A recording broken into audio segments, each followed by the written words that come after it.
we had Richard Rossi. I mean, his whole goal was to go back and pay his respects to his best friend that he lost. This is a high school friend. They're both in the band together. They both grew up together. And unfortunately, he was shot and killed in Normandy in 1944. And he's never been back to his grave. We talk about the anxiety that Mr. Rossi had, when we were planning it all out. We had the pictures and everything, and he was walking over there, and he just was like already in tears. And he goes down to the grave and gets down on both knees and just puts his hands over the gravestone and just like, I'm back. I told you I was going to come back. And I mean, I got goosebumps right now just thinking about it, but it was so emotional. And, I was just really proud to add this closure to his life. I mean, especially at this twilight years, where he is in his life, to, provide this opportunity. It means a lot. And, just that experience alone just sets sound waves. It just means a lot to give them this opportunity, even at this, even at their age. I mean, you talk about closure, the camaraderie, the brotherhood that we have with each other, because we don't bring family on our programs, right? So we want this to be about them, not about anybody else.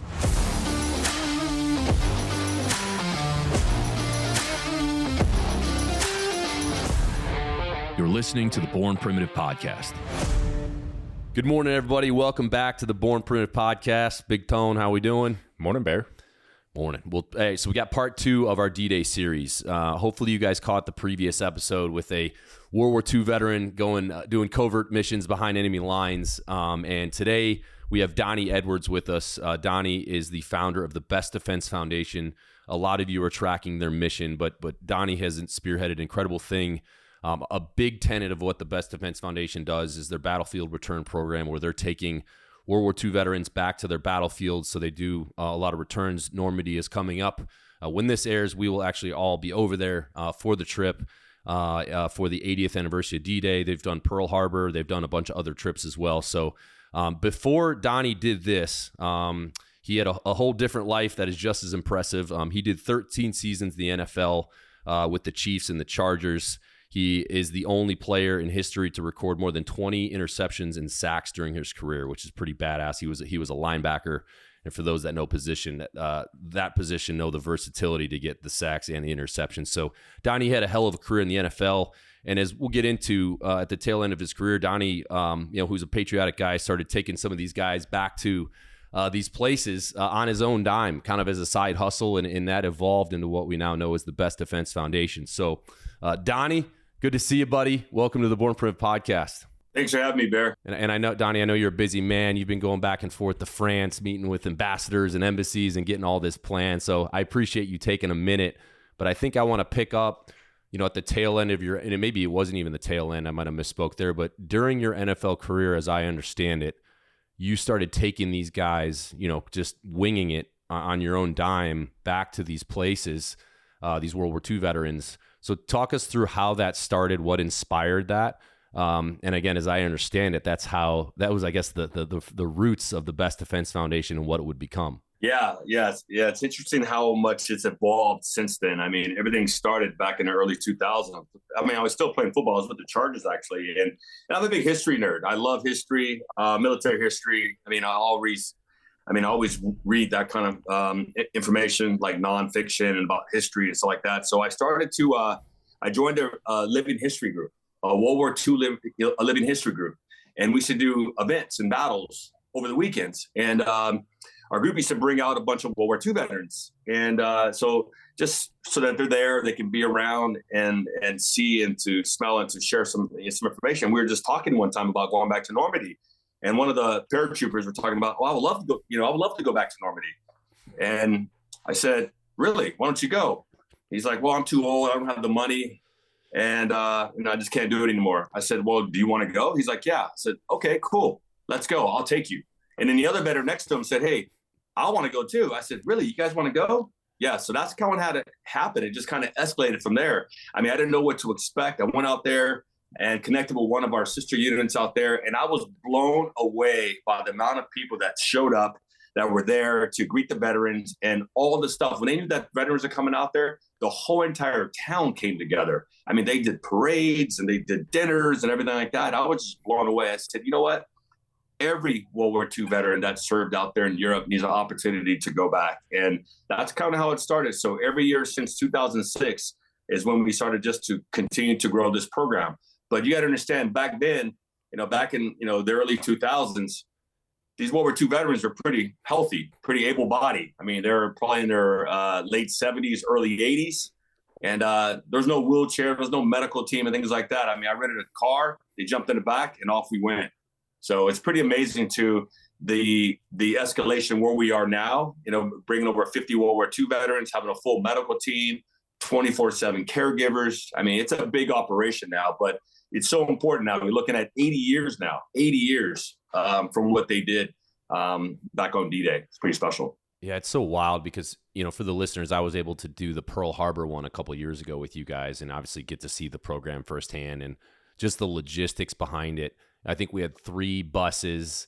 We were doing 2 or 3 major movements every day, all the meals you had to plan for. Every veteran had a caretaker, because most of these guys, a lot of them weren't ambulatory and couldn't get around. So you'd have a bunch of wheelchairs stashed under the bus. Just getting off the bus would take like an hour. It's just incredible to see it, though, that, the joy on their faces. And, obviously it connected a group of people who, at that age, you don't have a lot of friends left. And to be able to bring guys and girls together that have a shared experience in a moment of their life where I think connection is probably something lacking. It's definitely in that department. As at that age, most of your friends are gone. So it was so cool to be a part of it. This 80th one is a big one, right? With D-Day, because I think, I hate to say it, this might be the last kind of big one that y'all have.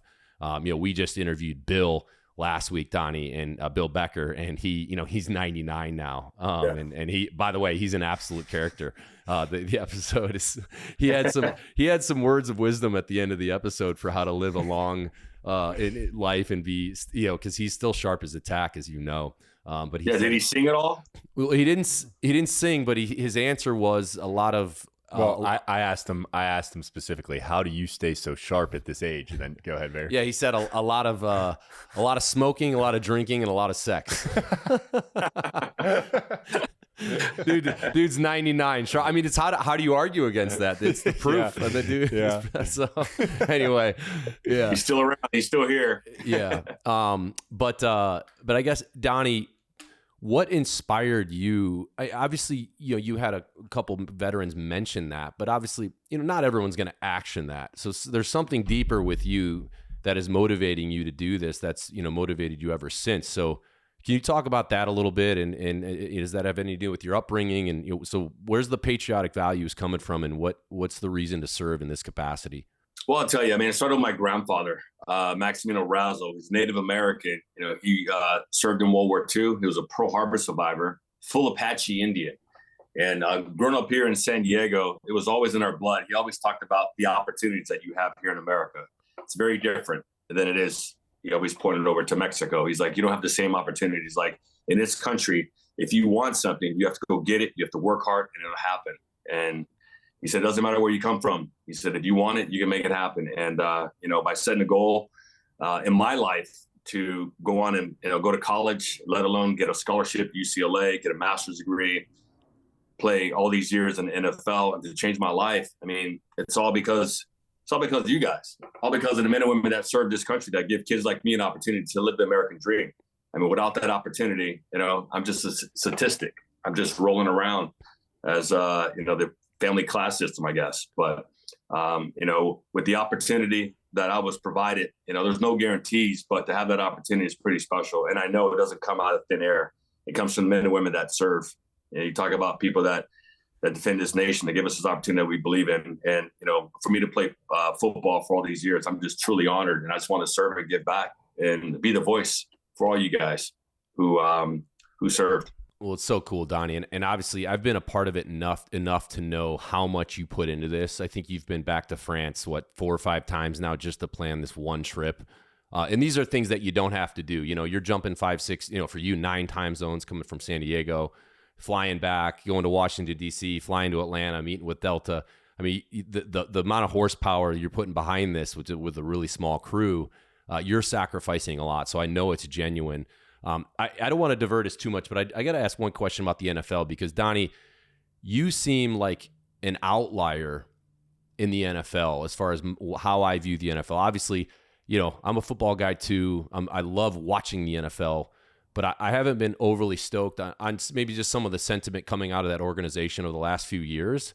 And I wonder, from your perspective, are guys in the NFL just afraid to be vocal about patriotism? Or because, again, as my read on is with football players, like, we tend to be a patriotic group of guys. It's a high testosterone, alpha male mentality. You only get what you earn. And that typically translates into guys that are really proud to stand for the flag and all that. And again, I don't want to get into old BS politics, but why do you feel, if you agree, is that lacking? And are guys just quiet in the league? And if so, why?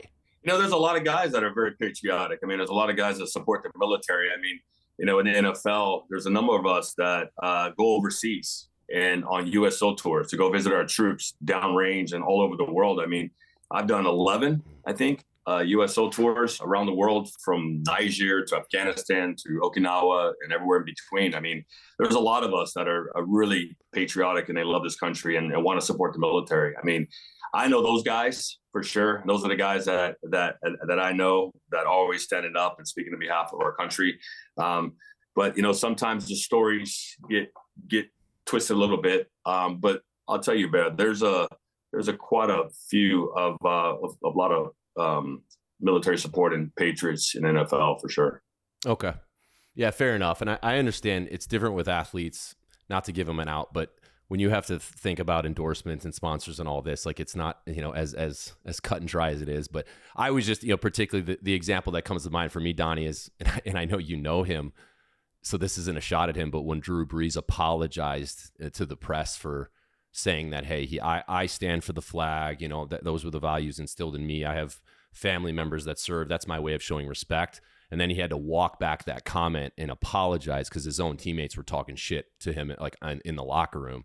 And to me, like, that was the moment in the NFL where it lost me, because it's like, all right, we have one of the best players in NFL history feeling the need to apologize over simply saying, hey, when the anthem plays, it's my choice to stand. He wasn't even, denouncing people that weren't standing. So again, I want to focus this on the positive. But I know since you were in the trenches with those guys, I was just curious kind of on your take. And well, I'll tell you, Bear, everybody sees it differently, right? Everybody sees this flag differently. I see this flag differently. I know what it means to me. Yeah. It was grained in me, gave me a complete foundation. I wish everybody viewed the flag as I do and what it means to me. Yeah. And when I hear the national anthem, I see that flag, it means so much to me. And I don't know how to transport that to everybody else to have them, feel what I'm feeling, but this is what I feel. You know what I mean? And I got no doubt about it that, this means so much to me. And, to pass that on to the people, I wish it was possible for them to see it as I do. Yeah. And that's awesome. And I think from our, I was in the military at the time, a lot of people's perspective and grievance was, okay, these are guys that are making fucking $10 million a year. And there's a service member overseas right now who's missing the fucking birth of his child, who's making $39K. How are they making $10 million a year under the very fucking system that we're defending, right? And then they're going to be ungrateful for it. So that was the root of, like, this is fucking bullshit. But let me divert before I get on that rabbit hole. You're getting worked up. I am. Well, hey, someday that's why we do the podcast. Yeah, exactly. Right? We leave some room for that. There you go. Well, Donnie, talk about this upcoming trip. I know you got a huge crew going. Can you hit some highlights of and give the viewers? So the viewers are some of them are tracking, but this is the D-Day shoe. A huge portion of what we're gonna sell from this is going directly to you guys. So for the viewers to kind of know what the cause is, summarize the trip for it. What are the guys going to get to do, and what are some of the highlights? Well, I'd say the big highlight is our big kickoff dinner, right? So on June 1st, we have a big kickoff dinner in Atlanta at the museum. This is like 400 people. We have a big band. We have all the lights and whistles. This is for the veterans. This is to honor them and to recognize them. I mean, each one of them is going to have a big picture up there. It's going to be a band. It's going to be a color guard. It's just going to be pretty awesome. And that's the first day. And the next day, we're going to be flying on a charter airplane with Delta Airlines, charter directly into Normandy.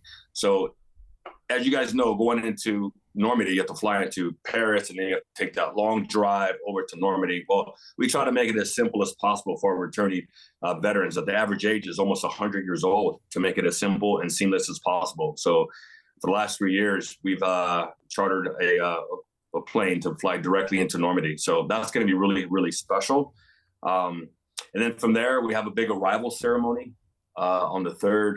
Big arrival ceremony. It's going to be huge. They have a new terminal there at Deauville Airport that we're going to be the first passengers going through. And then the 4th, we have some opportunities to go to the cemetery, quiet time, the Normandy American Cemetery before all the madness happens. Want to make sure that our veterans get an opportunity to find that time and to connect and to see the people that they want to see. And then we're going to be going to Pegasus Bridge. We're going to be going to Pointe du Hoc. We have obviously the ceremonies that are going to be big. We have the the international ceremony that's going to be down at Omaha Beach. And then we have the American cemetery. It's going to be the American ceremony is going to be at the cemetery. But tank museums, there's going to be tiger tanks, Carentan parades, St. Mary Glees, the parachute drop, school visits.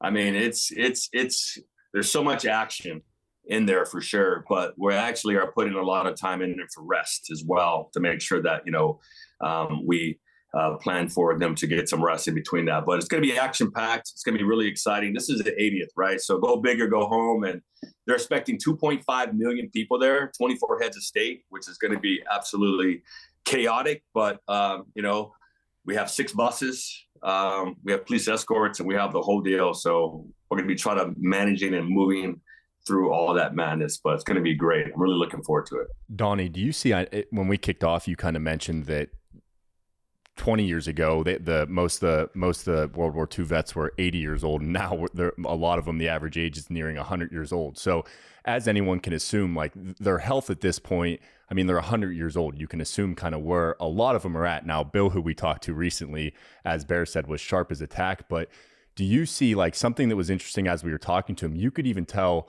just with what he was saying about the event coming up, like almost like his mood lift. And I'm sure for you, that's got to be fuel for you to do what you do. Do you see, especially with one like this, where you're talking about how much you guys have planned, do you see their kind of baseline, just awareness and mood really lift as they're exposed to these things you guys have planned? And what effect does that have on you? Yeah, it's amazing. It truly is, because it gives them something to look forward to, right? Because you think about 100-year-old World War II veteran who just sits at home and wakes up to eat and then takes a nap and then wakes up, eats, takes a nap, and that's just cycle every day. And when we offer something like this, that's so exciting, it gives them something to look forward to. And I tell you, there's a lot of veterans that are working out, that are walking, that are trying to stay healthy, trying to stay in the fight to make sure that they make it through here, because they know it's going to be special. And it's great. It puts a big smile on my face knowing that we're giving them something to look forward to and to experience. And then when they get there, I mean, all the hard work is all paid off, and I see those smiles on their faces, and they're just like, grab me to the side and say, thank you for getting me here. It just means a lot to our team. I mean, we have an incredible team of volunteers that are stepping up. We have over 100 volunteers, and a lot of them are veterans themselves from all different branches, all different wars, which is special. So kind of like resonates with our motto, which is taking care of the ones who took care of us. We're always taking care of our oldest generation, and this is it. This is the last hurrah. This is the last big scaled up commemoration, especially for World War II. I think one of the coolest things for me is with a lot of these guys, and we've mentioned this before, but when D-Day happened, there was not commercial air travel, right? You couldn't just like fly back. So a lot of people, of course, were buried in Normandy. Not only did their friends never and their teammates ever get to truly mourn the loss, because it's like, all right, we're advancing inland, like the war is on. We're not doing ceremonies back at Normandy for our fallen, right? And then not only that, but their parents weren't able to kind of see the burial of their own son. But for a lot of these guys, they're now, for the first time in their life in 80 years, going to get the opportunity to go to a grave site of a guy that maybe they lost next to them, maybe even in their own arms, right? And you guys have facilitated that. I know that's happened on the previous trips. Like that is that has to be such a moving moment. Fast forward 80 years, and they're finally able to get that closure at a headstone at a quiet cemetery on the cliffs of Normandy, beautifully well kept headstones as far as the eye can see. And I think I almost feel like it needs to be like a mandatory thing for an American to visit a U.S. cemetery abroad to give some perspective? Because I know that hit me like a ton of bricks when I walked at Normandy Cemetery that first time, and you see, how vast that is. But to get down into the specifics of the storylines and you guys to facilitate that for these guys and walk them to those grave sites is such a cool thing. So walk us through, I guess, the emotions with that and your experience doing that. Yeah, well, last year, Bear, we had Richard Rossi. I mean, his whole goal was to go back and pay his respects to his best friend that he lost. This is a high school friend. They're both in the band together. They both grew up together. And unfortunately, he was shot and killed in Normandy in 1944. And he's never been back to his grave. And we have a short video on our website of him going back to his grave for the first time. And we talk about the anxiety that Mr. Rossi had, when we were planning it all out. We had the pictures and everything, and he was walking over there and he just was like already in tears. And I mean, I don't do it justice by talking about it. The video kind of says it for itself, but he goes down to the grave and gets down on both knees and just puts his hands over the gravestone and just like, I'm back. I told you I was going to come back. And I mean, I got goosebumps right now just thinking about it, but it was so emotional. And, I was just really proud to add this closure to his life. I mean, especially at this twilight years, where he is in his life to, provide this opportunity. It means a lot. And, just that experience alone just sets sound waves, and yeah, I'll make sure I'll send you the video of it so you can actually see it, what we're talking about. But it just means a lot to give them this opportunity, even at this, even at their age. I mean, you talk about closure, the camaraderie, the brotherhood that we have with each other, because we don't bring family on our programs, right? So we want this to be about them, not about anybody else. So it's just been helpful, and that's just the way that we do it, and it works. Yeah, it's so epic. I mean, can you imagine just the emotions tied to that? And I know you guys felt that. I'm sure there wasn't a dry eye at that moment, which is so cool. And I think another thing to call out just from a historical perspective, when you go to Normandy, this is maybe, perspective that some haven't thought about, but I was up at Pointe du Hoc and I was in one of those pillboxes, right? And the insides of these bunkers are all charred because the Allies eventually flanked all these positions and they would smoke out the Germans with a flamethrower, shooting it into the bunker, right? That had these machine gun nests in there. And there's this little slit in the bunker that you can see out into the ocean, right? Where their machine guns were positioned. And you can imagine the perspective of a German soldier as the invasion was beginning. You look across the English Channel and you see 6,600 ships approaching you straight on, about to make, landing at the beach there. And of course, it was very fortified. But you in that moment, imagine how vulnerable you felt just with a belt-fed machine gun, seeing that coming towards you. And that was a really unique perspective I had when I was just sitting in that pillbox, looking out across the English Channel. Like, holy shit! Can you imagine how scary that was for the Germans to see that coming? Man, like it was just and then you see there's giant craters still around these bunkers that have been untouched from the shelling. That I think there was 105 millimeter shells, maybe even bigger, from the shelling that they had done the day before, to kind of of course weaken the positions a little bit. And those often stop.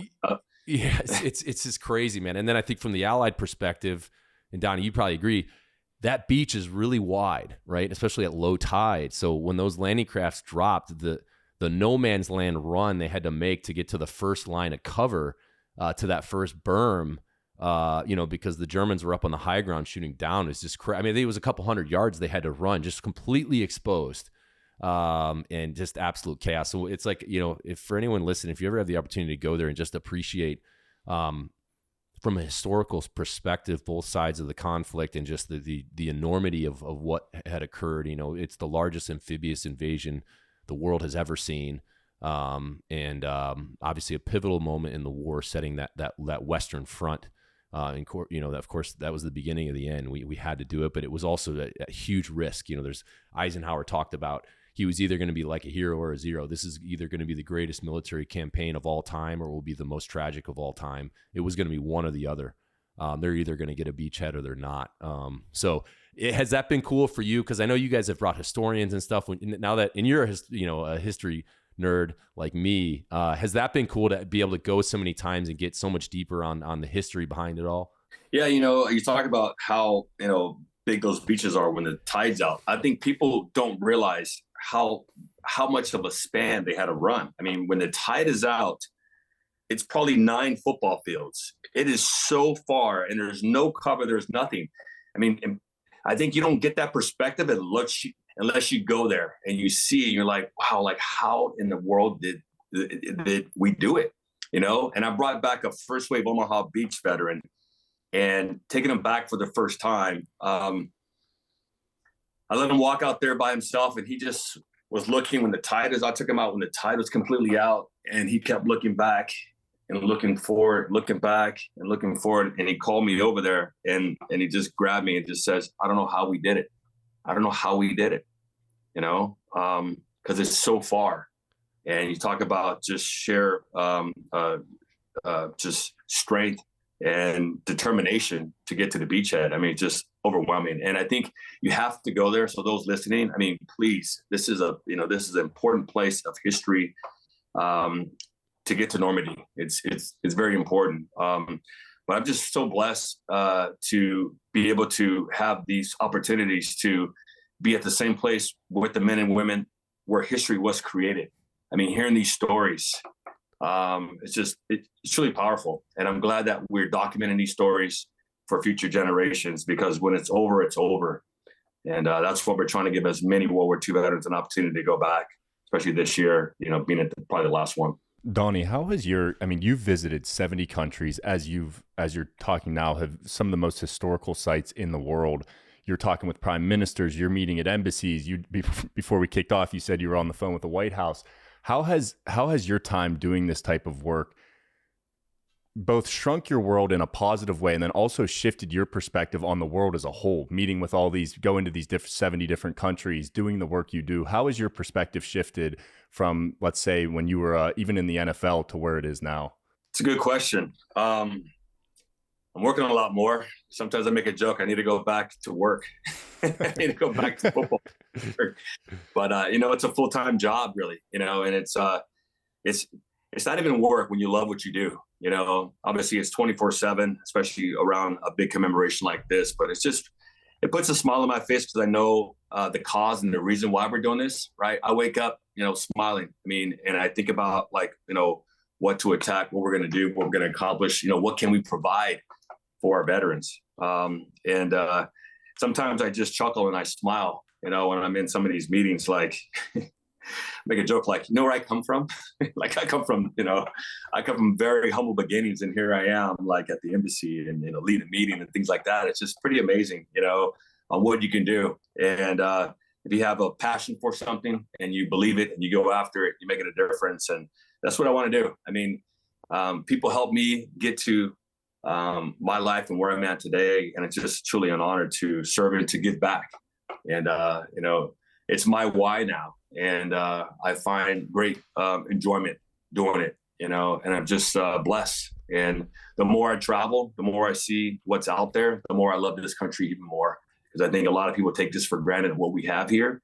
I tell people, if you want to see something different, just go to a different country and you'll see what life is on the other side. And you come back here and you just want to kiss the ground every time. It's just, this country is unlike any other. It's the best country in the entire world, hands down. Trust me, I've been out there.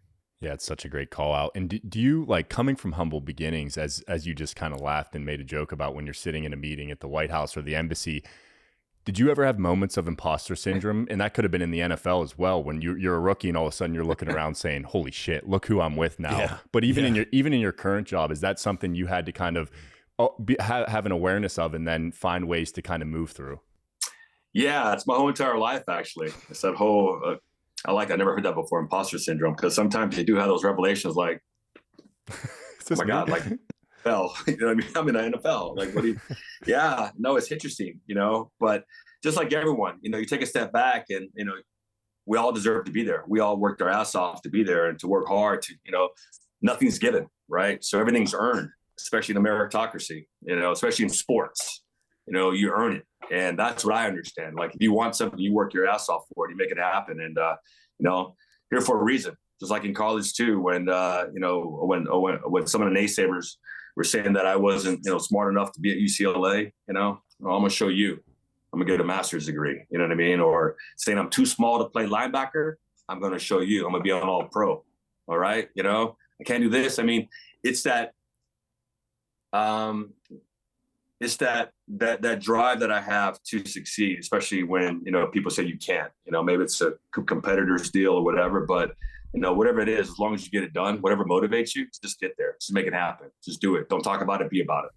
Well, and it sounds like you're a perfect example. I can't remember which book I was reading, but it said there's a common trend amongst really high performers, and it's that they have something they're running from, which for you maybe, and it doesn't need to be something egregious, but maybe just like humble beginnings, like something like, hey, I'm not going back to that. But then they also have something pulling them forward. For you would be like your foundation, like something that you're very passionate about. And if you have both of those, something you're running from saying, I'm not going back to that, but something pulling you forward, it's the magic combination as opposed to just having one or the other, because we all have those. So yeah, as you're talking, that kind of popped in my head of a great example of somebody that I think like has both of those at work at all times.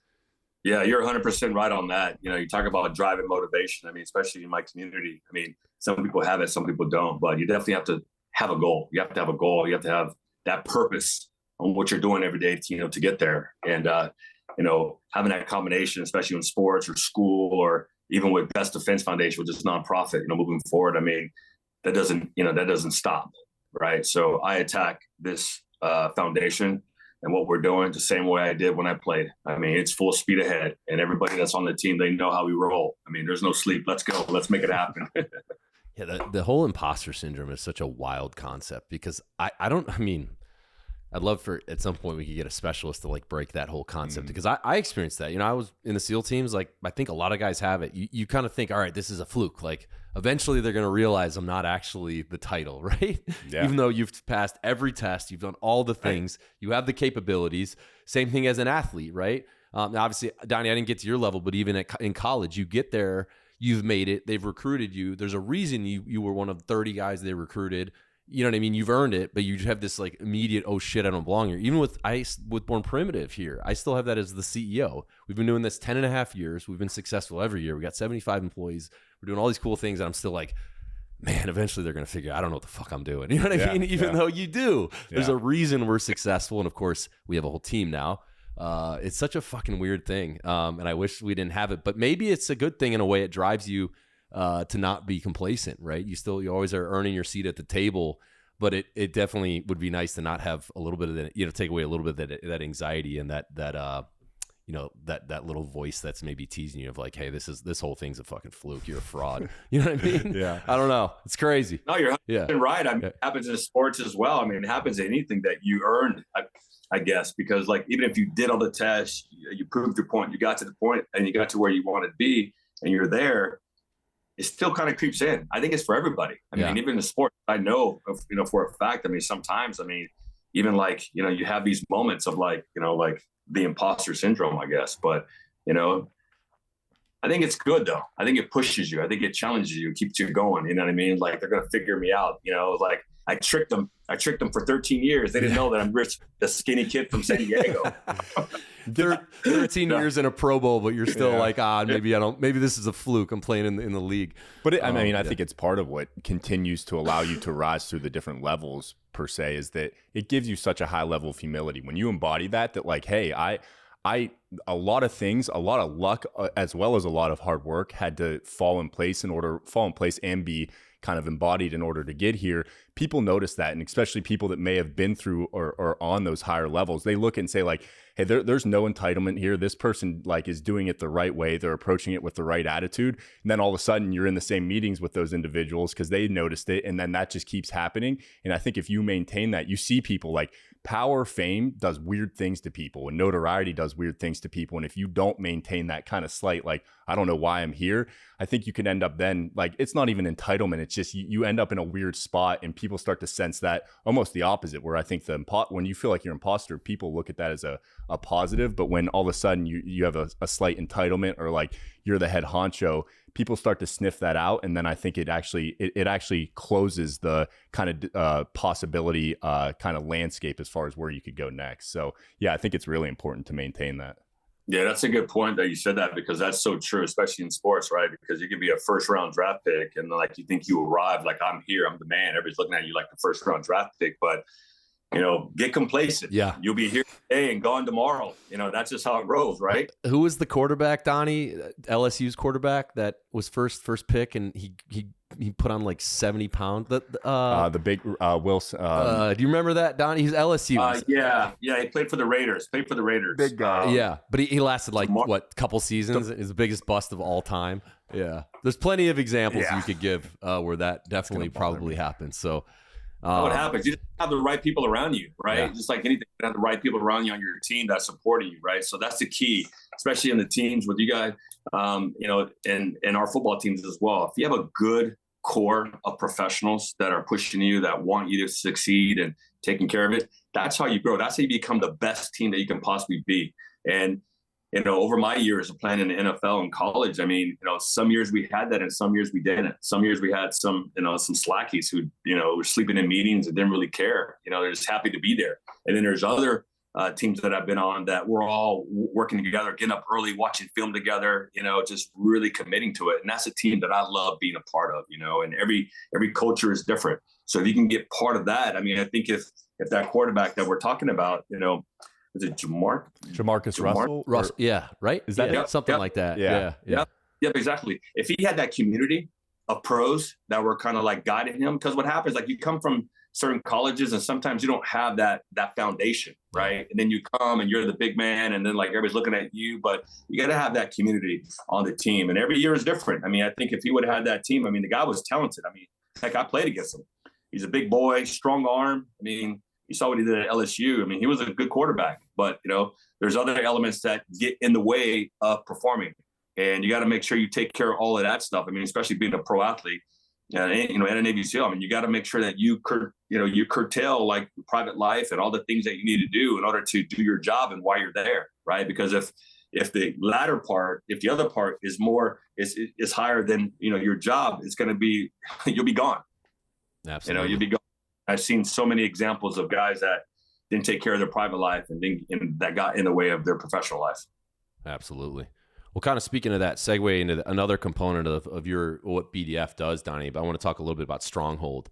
But, this is a kind of, and Donnie, I'll let you kind of elaborate more, but this is another pillar of what Donnie does. And basically they provide a transition program for transitioning special operations veterans, and I was able to participate in one of the Strongholds.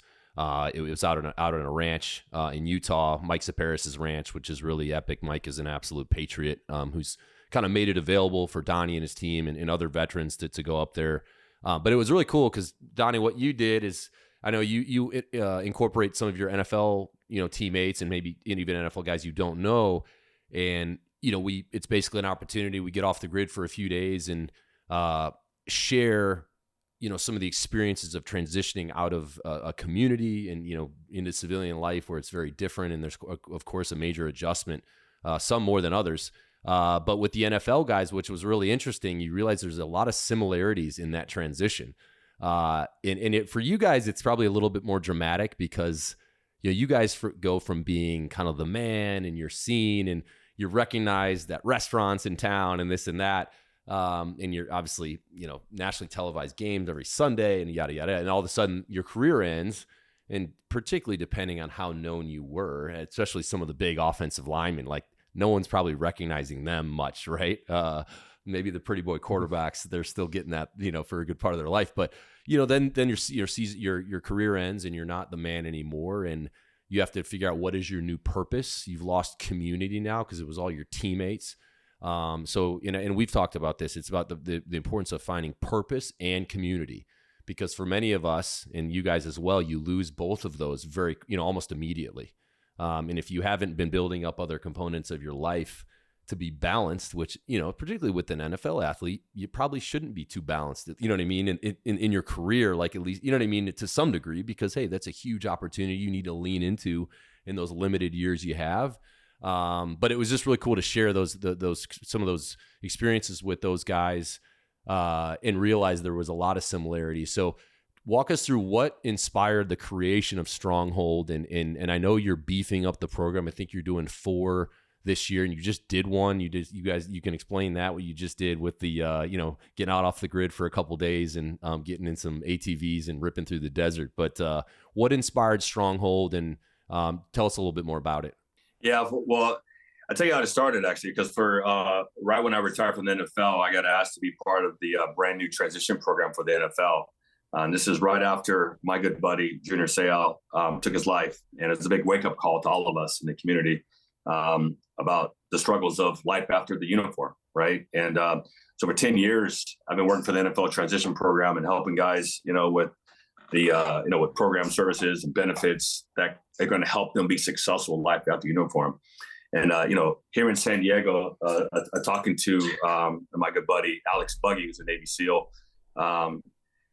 he was saying, like, with the SEALs, like, you guys didn't have a program like that. I said, well, this is, really good. It's been helping a lot of guys. I said, that's interesting. You guys don't have it. I said, well, let's create it. Let's make it happen. And this has been 6 years in the planning and the making, trying to like curtail it and find out what it is and, and how we're going to go about it. And 4 years ago, we did our first program and, up in Utah. And Utah has been such a special place because it is one of the most beautiful places you can go to. And it just kind of sets the tone to get away, to unplug, to detach, and be part of your new team, your community now, and talk about the things that are very challenging, as we move forward, purpose, identity, what's your why?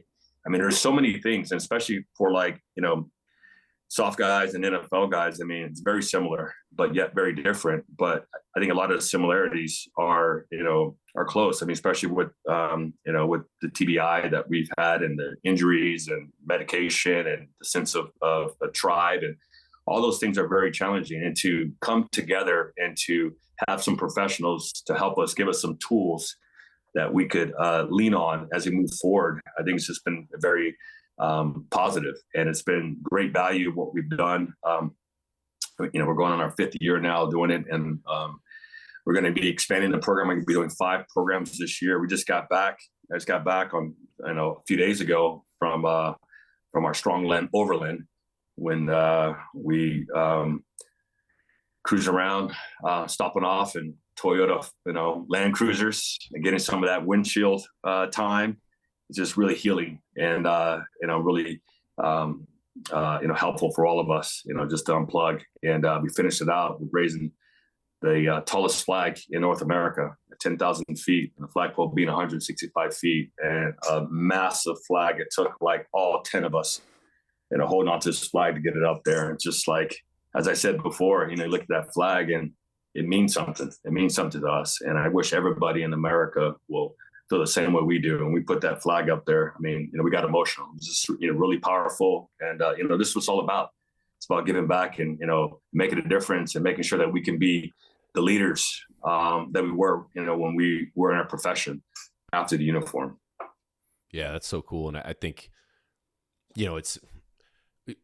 I thought about this a lot for a major chapter in a life, like, an NFL career or a career in the special operations community, or really any career. It's like, I think there's the tendency for a lot of people to almost see it as like, all right, well, I peaked and like it was a good run. And now the rest is just downhill. And you know what I mean? That was the peak of my existence. And I think we need to reframe how we look at those previous chapters and see it as a great, exciting chapter that we're proud of, but almost with the now ambition of, okay, what do I do to write this next chapter to make it just as badass as the previous? Now it's not going to be as exciting, like, playing on Sundays or jumping out of planes and that kind of thing, but there's a way to redefine what this next chapter is. And I think too many guys, it seems like they don't realize that, okay, that time came and went. It was great, but we don't need to kind of romanticize what it was, close it and move on. And let's write this next one, just as exciting as a way. But I think it's easier said than done. And I think what you guys do connecting guys that are going through a shared experience. And it's so cool to provide that community that maybe are now lacking, as well as arming them with the resources to kind of deal with some of that stuff, right? You guys had the NFL people calling in and giving, it's mental health stuff and everything that goes into kind of making that an easier experience and arming them with the tools to deal with that. So such a cool cause, Donnie. You're a man of many talents. I don't know how you sleep, dude, with the schedule you're running. Don't talk about it, be about it, Bear. You know how we roll. The same way you started Born Primitive. You put your head down, you go at it, and you put the right people on your team, and you make things happen. And we're doing some good stuff. And trust me, if we weren't doing the right thing, I wouldn't do it. I'll tell you, I'll just be playing golf every day. I don't have to do this. But it's so meaningful, and I know that we're doing some good work, and I know it's making a difference, and we're going to continue to do that to affect more of our soft community, and our veterans for sure. It's needed. It's definitely needed right now. And I think a lot of us, those listening right now, if you have a question about it, I think it's important just to, take a leap of faith and try it and see, because that's the hard part, is just showing up, right? Getting there, right? Because we can always make excuses about whatever we have in life. But, once you make that choice to get out there, it's it's life-changing. I tell you that, it's life-changing. And having the tools and having the community around you to support you through this process is important. And we certainly have that that network and that community to help people, to help them, whatever they want to do, we'll make it happen. And that's one of the things I like about you guys is when you guys emailed us a few years ago, it was just a cold call email. I think it was from Matt. And, as Tony knows, we get these, we get so many of these now. And there's something that just stood out about your all's mission that I was immediately like, hell yes. But it's also cool that both entities, our backstories are just as, kind of rugged and unplanned. We started in the garage. You just started just literally taking guys on your own dime, just winging it at some meeting off of a comment. Right. And I think it goes to show you that not everything's going to be this grand plan that comes to fruition from day one. Sometimes you just got to start with action and then roll with it. And some crazy things can happen. I think a lot of people are limited in their success by just their inability to take that first step in whatever direction of travel it is for, whatever crazy endeavor they think they're going to pursue. And I wish, I think if more people had that. And I get it, a lot of times it's just kind of by luck. Like I doubt you probably didn't even have a vision of creating something. You were probably like, all right, this will be a one and done maybe. Hey, I'm being a good dude. I'll go out of pocket, help these guys out. And then you probably went and the wheels in your head started turning of, wait a second, this is something I need to do more of. And I need to, use now your, maybe your financial success to leverage, getting these guys back and blah, blah, blah. And then before you know it, it's just crazy how some of these things evolve. And now it's like you got Delta Airlines chartering you like a 757. You're meeting with prime ministers and shit. Like it's freaking crazy, man. I'm so proud of you. It's crazy. You follow your passion, you'll find your destination. A World War II veteran told me that a long time ago when I wasn't sure, what I wanted to do. Especially after we get done with our profession, right? When you guys get out of the teams and, we get out of the NFL, it's like, okay, what's next? For us, it's like coaching or TV. For you guys, you guys have your pathway, what you guys do as well. But, I think there's always something more. And if you have passion for something, just go with it. You just stay with it. And with you, we're Born Primitive and here, I never thought that, my second part of my life after I got done playing will lead down to serving others and being part of this community of giving back to our veterans. But, things happen for a reason, and God has a plan, and he's, pushed me here, and we're definitely making a difference. And I'm really proud of where we are, where we started, and where we're headed. Having great partners like Delta and Michelin and Boeing. These are not just, these are big organizations that are stepping up, that are, aligned with us and what we're doing. And hopefully we can continue to expand and affect more veterans moving forward. Because, we're going to be leaning into Vietnam here next year, which is great, giving our boys an opportunity to go back on their terms, right? Going back, with their brothers and, seeing it through different eyes and having that closure that they never got. They serve and they need to get that recognition that they truly deserve. So that's coming as well. And we're going to continue to expand our Strong Goal programs. Hopefully we can expand them around the nation instead of just Utah and, maybe some other places. But it's open and it's exciting for the future. Absolutely. Tony, you got anything else? No, I appreciate you kind of giving an in-depth look at BDF and just your life as a whole. I think you, as we've said several times, like you'd burn out in 6 months if you were doing what you're doing and you weren't passionate about it. So to see somebody who lights up when they're talking about it and know that you're making a difference in so many individuals' life, I appreciate you taking the time to chat. Yeah, it's an honor to serve. Like I said, like I'm gonna keep going as hard as I can, just like as I did when I played. I mean, heck, I just got back from meetings in Europe in Normandy about 5 days ago, and then from there went right to to our Stronghold program in Utah. And here I am, making it happen for this D-Day program. But it's important. I'm passionate for it. I love it. Like, let's go. Let's make it happen. I mean, it's almost game time right now. As I told my team, we planned, we prepared. Now it's time to execute. So we're there, and really looking forward to this 80th anniversary of D-Day and giving these World War II veterans the ultimate closure and excitement and a chance to meet the people that helped liberate. And it's a great combination when you have the liberators with the liberated, coming together. It's just really powerful. And to provide that opportunity, I'm just so blessed and so honored to give them this last amount of closure.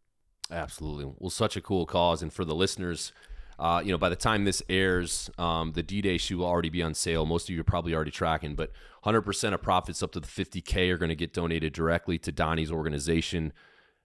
Hopefully by now you can see how awesome their cause is and in the massive logistical operation of getting a bunch of these guys over there, and then of course programs beyond this. So if this is a cause you want to support, and you want to do it through footwear, that's a great way to do it. We'll also have a donation button on the site too. Of course, 100% of that will go, and you can also check them out at bestdefensefoundation.org if you like to make a private donation that way. But Donnie, just thanks so much for letting us be a part of this, of being a very small sliver of the effort. We're really proud to do it, and obviously to be able to be over there with you and all those guys, I'm really looking forward to it.